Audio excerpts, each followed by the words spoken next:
vamos a hacer un repaso general del contenido de la segunda unidad en el curso de biología para fin de semana. Entonces, vamos a ver desde el inicio que hemos platicado del sistema nervioso. Entonces, el sistema nervioso, lo primero que vimos fue su organización. Y para hablar de organización, pues hay varios puntos de vista desde los cuales se va a estudiar. Comenzamos con la función general del sistema nervioso en nuestro organismo. Dijimos que es el amo del control y la comunicación. Entonces es el encargado de ver cada pensamiento, cada acción, emoción, reflejo o actividad, pues eso va desde nuestro sistema nervioso. A ver, a grandes rasgos, ¿cuál sería el órgano principal del sistema nervioso?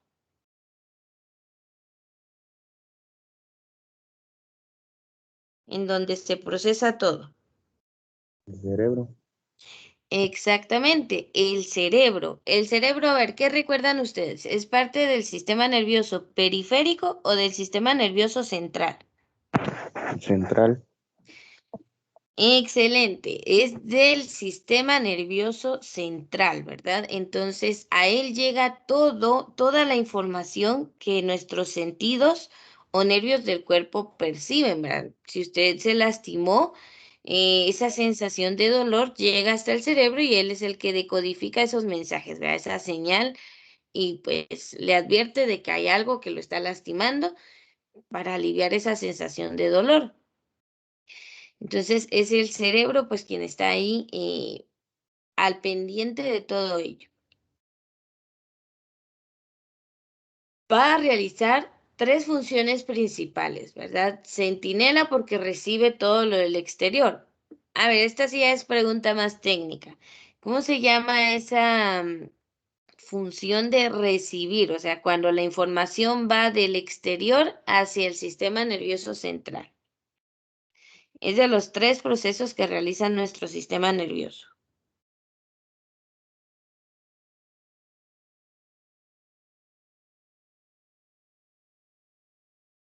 Si no lo recuerdan, pueden buscar en sus notas.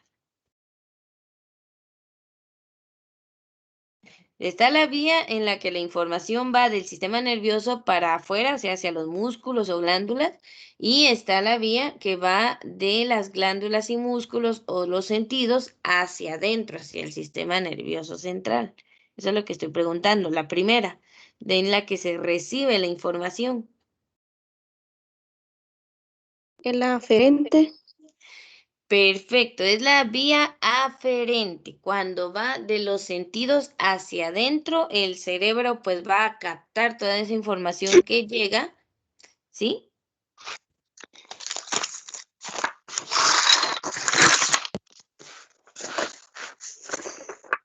Ahora, yo escuché que iba a hacer una pregunta, pero era un sonidito por ahí. Entonces, eso es aferencia, ¿verdad? Va de el exterior o de los sentidos de cualquier parte del cuerpo hacia el sistema nervioso central. Entonces, recibe la información, decide cómo reaccionar. Esta parte se da únicamente en el sistema nervioso central. O sea, a ver, ¿de qué órganos hablamos cuando mencionamos sistema nervioso central? ¿Será que es solo el cerebro?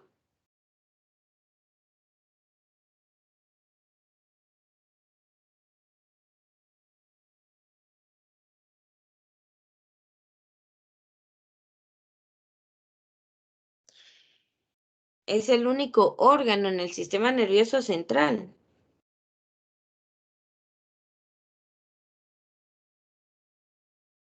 La médula espinal.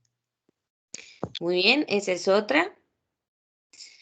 Ahora, al menos ya sabemos que no solo es el cerebro. Ahorita vamos a ver a detalle, a recordar estas partes. Bueno, y la última parte en la que nuestro cerebro, después de integrar y decidir cómo reaccionar, va a emitir una respuesta. ¿Cómo se llama ese proceso en el que el cerebro envía una señal hacia afuera, a cualquier parte del cuerpo? Es lo contrario de la aferencia.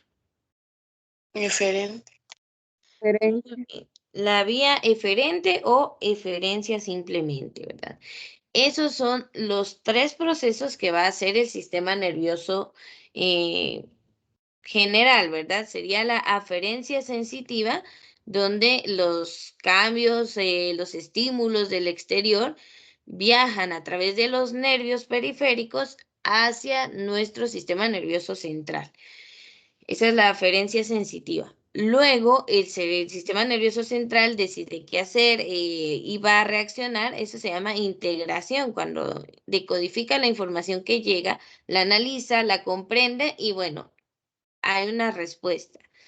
Esa respuesta que llega a activar un músculo o una glándula o algo en nuestro cuerpo para reaccionar, esa es la eferencia motora. Entonces tenemos tres procesos que va a realizar el sistema nervioso, ¿verdad? Y lo podemos ver de este sencillo esquema que ya habíamos visto antes, pues donde tenemos la recepción de información, la integración de ella, o que hacemos propio lo que estamos viendo, y la eferencia, la reacción que tenemos. Y aquí están los órganos que son parte del sistema nervioso central. El encéfalo, que no solo es el cerebro, y la médula espinal. Pero eso ya corresponde a la organización del sistema nervioso desde dos puntos de vista. Tenemos según su estructura y según el punto de vista funcional. Entonces tenemos dos formas de clasificar al sistema nervioso. Entonces veamos la primera, la clasificación estructural. Esta clasificación divide al sistema nervioso en dos, el sistema nervioso central y el sistema nervioso periférico.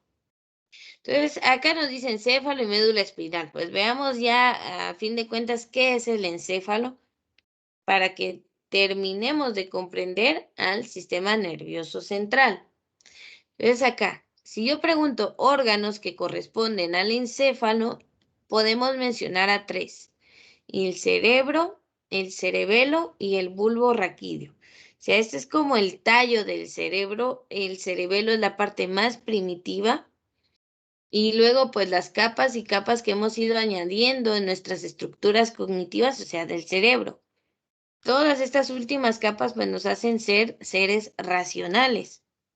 Si hablamos de instintos y equilibrio, nos quedamos únicamente en el cerebelo, pero si hablamos de pensamientos superiores, razonamiento, todo eso ya llega a las últimas capas del cerebro. Esto es lo que nos hace diferentes de los animalitos, ¿verdad? Ellos tienen un cerebro, pero menos desarrollado. En cambio, el ser humano pues tiene ahí más estructuras, más masa cerebral y pues eso le ayuda a razonar. Excepto en los parciales, ¿verdad? A veces en los parciales se nos olvida todo.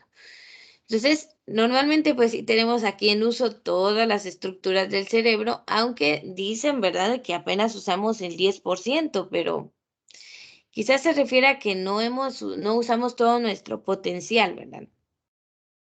Hay otras estructuras que vemos en el encéfalo, como las meninges, que es esta capa que la recubre, y la hipófisis, que son algunas glándulas que vamos a encontrar acá dentro del cerebro.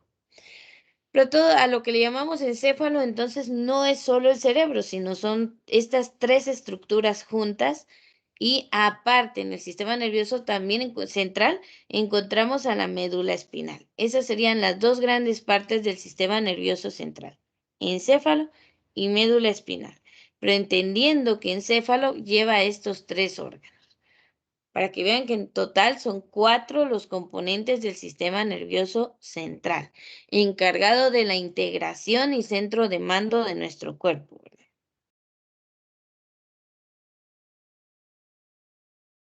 Bueno, entonces estos datos ya los tenían, pero es importante recordarlo antes de la evaluación. Pasemos a el sistema nervioso periférico. Siempre, ¿verdad? Si alguien está tomando nota de alguna presentación y yo cambio, me avisa y regreso con mucho gusto. Ahora, la mayoría creo que ya tienen notas de esto, además de que tienen el PDF, ¿verdad? Entonces, pero cualquier duda, pues me dicen y lo regresamos. En el caso del sistema nervioso periférico, vamos a hablar de todo lo que está afuera del sistema nervioso central, o sea, aquello que sale del encéfalo y de la médula espinal. Y lo único que vamos a encontrar fuera del sistema nervioso central, que sea parte del sistema nervioso periférico, son nervios y ganglios nerviosos, que son como pequeños conjuntos de nervios ahí, pero es lo único que vamos a encontrar. Entonces, solo se compone de nervios. Ahora, ¿alguien se recuerda cuáles eran los dos tipos de nervios que hay? Craneales y espinales. Muy bien. En cuanto a los craneales, también les llaman pares craneales. Y los espinales, pues son todos los del cuerpo, los que están del cuello hacia abajo. Esos son nervios espinales, porque todos nacen de la médula espinal. Ahora, si vemos a los pares craneales o a los nervios craneales, pues estos nacen directamente del encéfalo y son todos los nervios que tenemos en el rostro. Por ejemplo, los que van a la nariz, que se convierten en receptores olfatorios. Los que van a los ojos, que son capaces de transportar lo que los ojos ven, esa información, convertirla en un impulso nervioso y llevarla hacia el cerebro. Los de las papilas gustativas, bueno, si le pellizcan un cachete, igual usted siente dolor porque ahí hay receptores nerviosos del tacto. Entonces, no son muchos, pero son importantes. La mayoría viaja directamente a órganos de los sentidos, porque si se pone a pensar, casi todos los órganos de los sentidos están en la cabeza. Tenemos las orejas a los lados, la boca, la nariz y los ojos en la parte frontal del rostro. Entonces, esos nervios, esos pares craneales, todos son sensitivos, transfieren por aferencia sensitiva lo que captan nuestros sentidos hacia el cerebro, que realmente el camino les es bastante corto.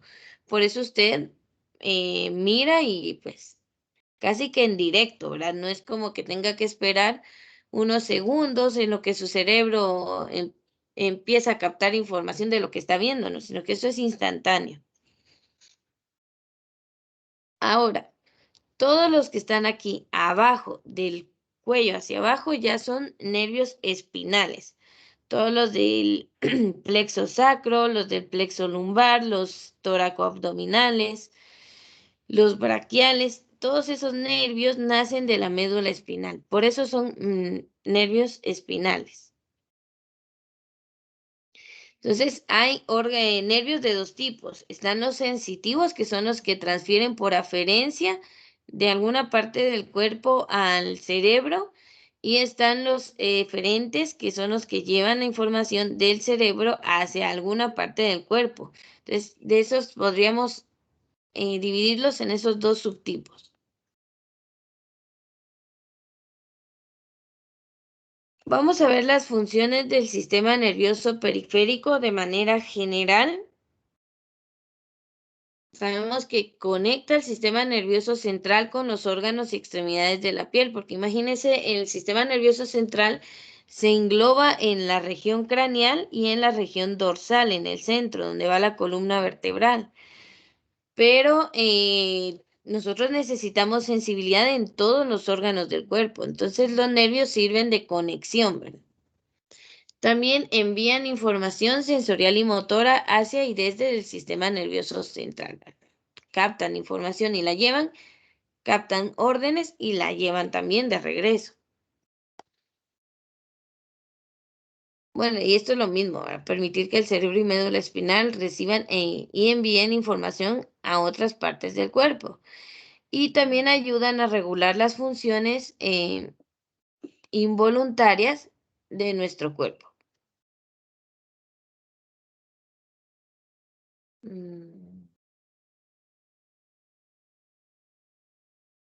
Perdón, se me había abierto acá una ventanita que no sabía cómo cerrar.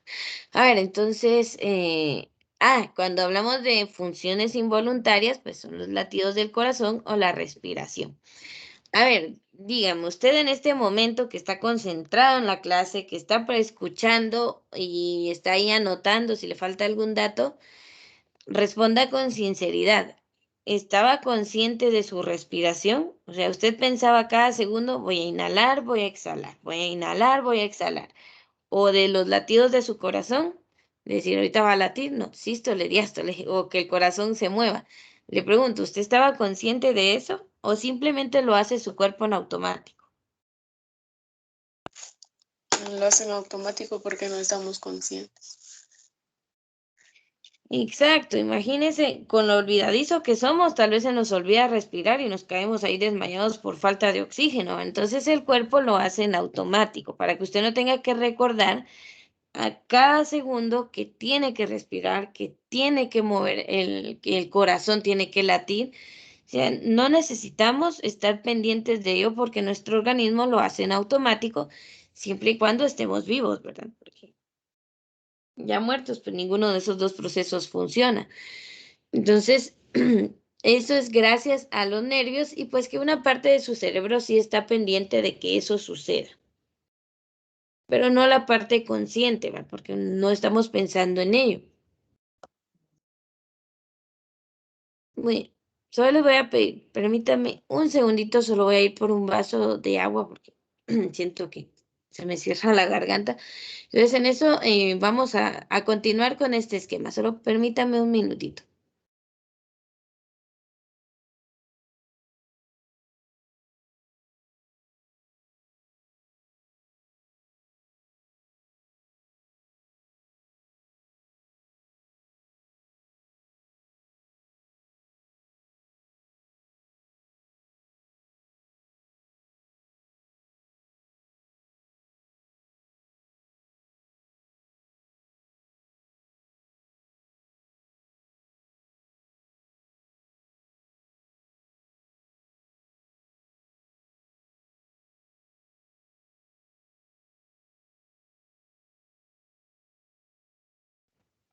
Muy bien, aquí ya estoy de vuelta. Vamos a hablar entonces de sistema nervioso central y periférico. Ese esquema es de la clasificación funcional, porque va según funciones del sistema nervioso. Al central, si se dan cuenta, no le colocaron nada más porque su única función, y muy importante por cierto, es la integración. Recibe, analiza y envía una respuesta. Eso es integración. Entonces, esa es la función que realiza, tanto cerebro y todas las partes del encéfalo y la médula espinal. Ahora, el sistema nervioso periférico sí está bien dividido, tiene funciones muy específicas y según la función que hace, pues hay diferentes divisiones. Entonces, recordemos, el sistema nervioso autónomo es el que comunica con órganos y glándulas internas. Aquí estamos hablando de procesos involuntarios, ¿verdad? Usted no controla qué tanto de una hormona va a salir en una glándula. Eso lo hace el sistema nervioso autónomo.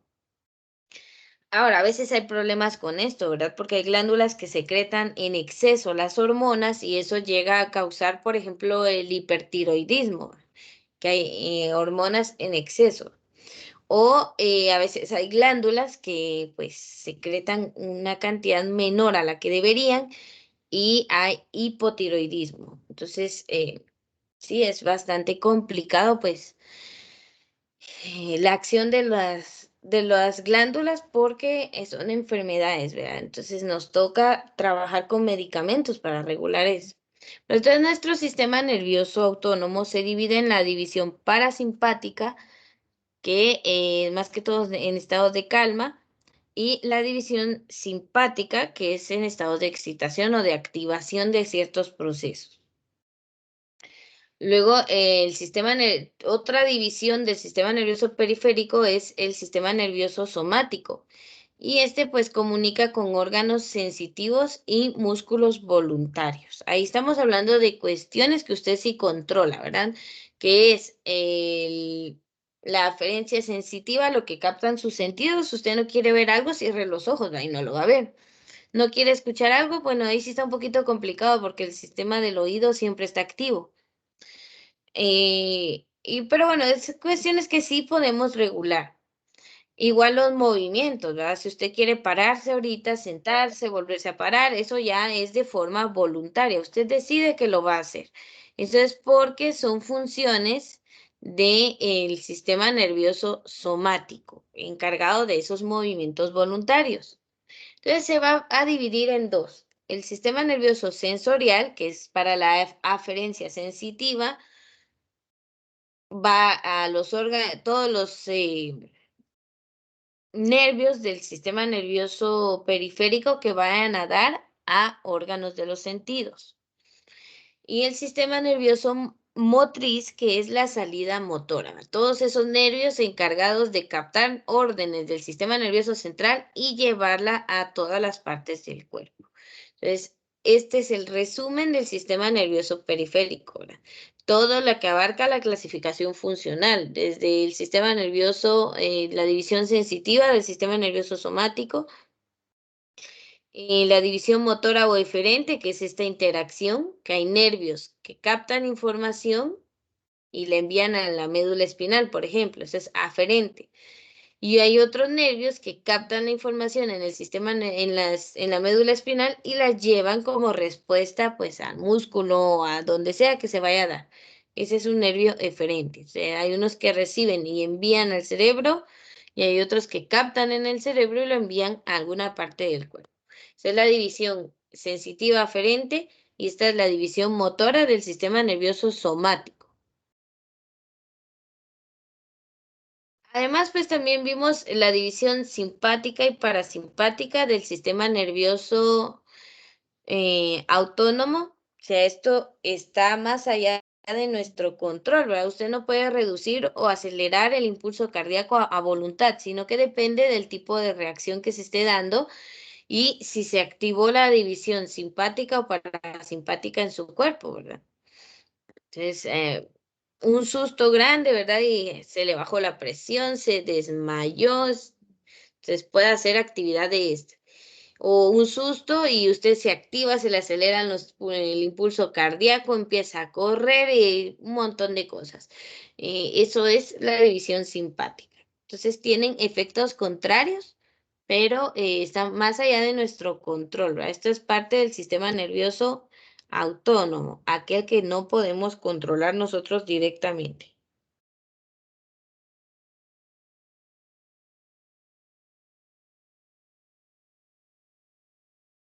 Bueno.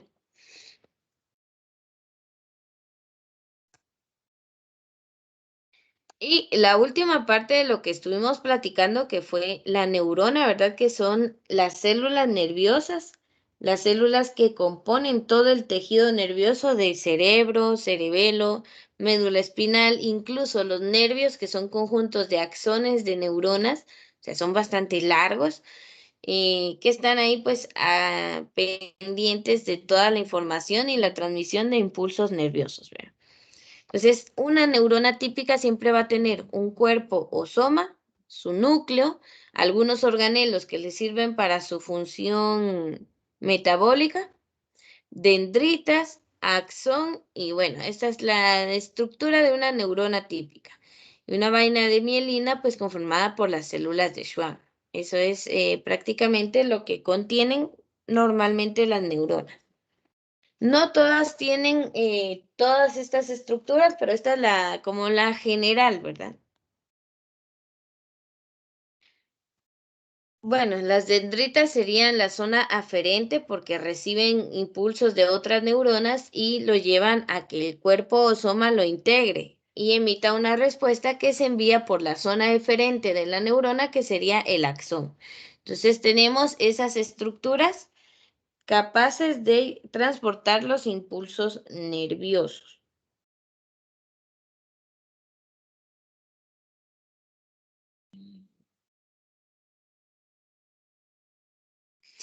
Muy bien.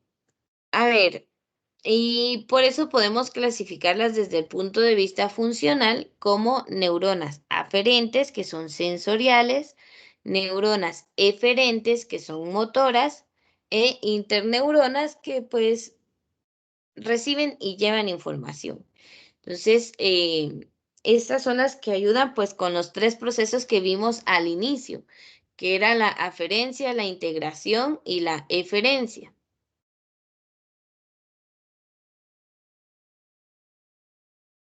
Muy bien, perdón. Acá tenemos entonces las que captan información del exterior y la llevan al sistema nervioso central, son las neuronas aferentes. Las neuronas eferentes, las que llevan información desde el sistema nervioso central a la periferia, o sea, al exterior. Y las interneuronas son las que tenemos exclusivamente dentro del sistema nervioso central y pues captan información de unas y envían información a otras. O sea, estas se conectan solo entre neuronas. Desde el punto de vista, pues, ¿cómo sería? El punto de vista, según su estructura o forma, vamos a ver que hay neuronas unipolares con un solo axón, bipolares o sensoriales, pseudounipolares, las multipolares y las piramidales. Estas, por ejemplo, las encontramos solo en el sistema nervioso central, es más, solo en el cerebro, son las cognitivas. De estas está hecho buena parte del cerebro. Y bueno, tenemos todos estos tipos. A ver, y lo último que platicamos fue la sinapsis. ¿Alguien que me quiera decir con sus palabras que ha entendido qué es sinapsis?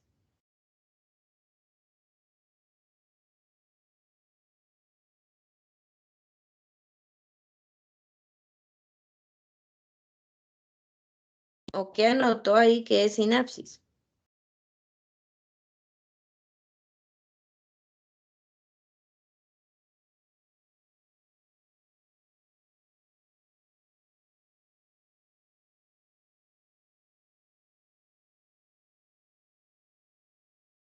A ver, jóvenes.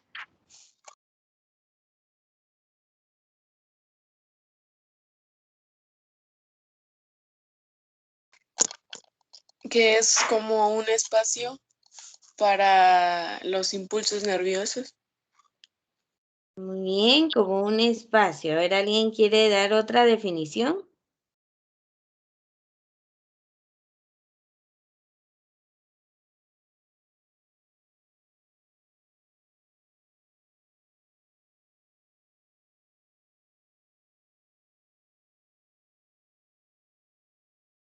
Si no, vamos a ver nombres y le voy a preguntar aquí a...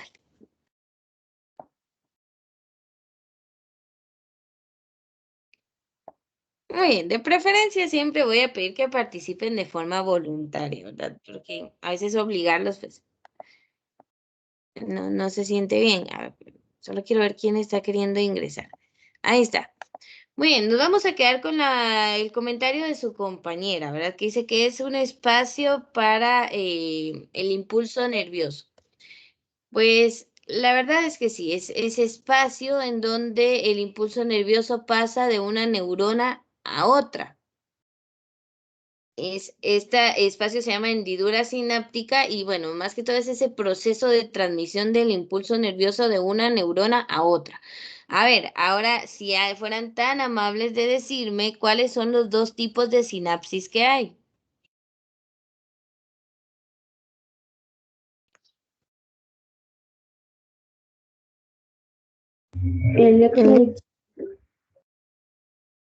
Eléctrica y química. Muy bien, sinapsis eléctrica y sinapsis química. Entonces, aquí tenemos la definición, ¿verdad? Sinapsis es la zona de transmisión de los impulsos nerviosos eléctricos entre dos neuronas, o una neurona y una glándula, o una célula muscular, ¿va? Depende a dónde llegue el mensaje. Entonces, los dos tipos son la química y la eléctrica. Y diferencias entre la eléctrica y la química, pues la eléctrica es bastante rápida, pero necesita que estar a menos de 2 nanómetros una de la otra, o sea, bastante pegaditas, para que pues funcionen los canales iónicos y se pueda dar la transmisión del impulso nervioso de la neurona presináptica a la posináptica a través de iones con carga eléctrica que van a activar una membrana de una membrana a otra. Pero entonces esa es una de las grandes pues, necesidades, que la neurona esté a 2 nanómetros, entre 2 y 4, para que estos canales se puedan conectar y los iones de sodio pues, puedan pasar, o de calcio también funcionan por ahí, de la neurona presináptica a la postsináptica y activar su membrana y el potencial de acción para que el impulso nervioso viaje a través de esa neurona. Pero eso es si las neuronas están a esta separación, ¿verdad? La mayoría se encuentra un poco más separada y por lo tanto no es posible que se conecten estos canales, ¿verdad? Tienen que estar muy, muy pegadas, 2 a 4 nanómetros. En la eléctrica. Ahora, en la química hay una hendidura sináptica está un poquito más separada. Está a 20 nanómetros de distancia y como no es capaz el impulso nervioso de saltar de una neurona a otra, porque es solo una propiedad de la membrana, tienen que estar casi adheridas para que eso funcione, pues las neuronas sintetizan unas sustancias especiales, sustancias químicas llamadas neurotransmisores. Esos neurotransmisores son sintetizados en el soma, o sea, en el cuerpo de la neurona, viajan hacia el axón y se encapsulan pues en estas pequeñas vesículas de lípidos. Ahí se contienen para que no se degraden, ¿verdad? Y se liberan a través de la membrana de la neurona presináptica y viajan por ese espacio que para ellos es muy grande, ¿verdad? Son 20 nanómetros. Para nosotros es menos de la millonésima parte de un centímetro, o sea, es un espacio diminuto, pero para ellos es un gran salto, ¿verdad? Entonces, esos neurotransmisores sí logran saltar, atravesar esos 20 nanómetros de distancia y llegar a provocar una reacción en la neurona postsináptica. Este proceso es un poquito más lento que la eléctrica, pero es más funcional porque no importa, puede estar más separada la neurona. Y bueno, entonces, para que se dé la sinapsis química necesitamos neurotransmisores. Y no solo los sintetizados en el cuerpo humano. Hay otras sustancias químicas que son usadas como neurotransmisores. Hasta gases inorgánicos son usados como neurotransmisores. Pues eso ya depende del sistema nervioso, cómo los utilice, ¿verdad? Hay neurotransmisores como la acetilcolina, las aminas biogénicas como la norepinefrina y la dopamina, que todos llegan a tener una acción muy específica en nuestro cuerpo. Actúan sobre el sistema nervioso central, algunos en el sistema nervioso periférico y otros en las articulaciones neuromusculares, o sea, fuera del sistema nervioso central. Dentro de ese grupo también está la serotonina, hay aminoácidos que se utilizan. Los aminoácidos por lo regular los asociamos con las proteínas, que son componentes de las proteínas, pero también se utilizan como neurotransmisores. Por ejemplo, el glutamato, el aspartato, la glicina, el ácido gamma aminobutírico, que es GABA, y todos tienen pues esa función específica en nuestro organismo. Hay neuropéptidos como las endorfinas y las encefalinas y la sustancia P, que está relacionada con las señales de dolor. Y aquí hay neurotransmisores gaseosos, estos son gases inorgánicos que el cerebro no los sintetiza, pero si están presentes, pues los utiliza para esto, como el óxido nítrico y el monóxido de carbono. Entonces, esto es solo para que veamos los tipos de neurotransmisores que tenemos.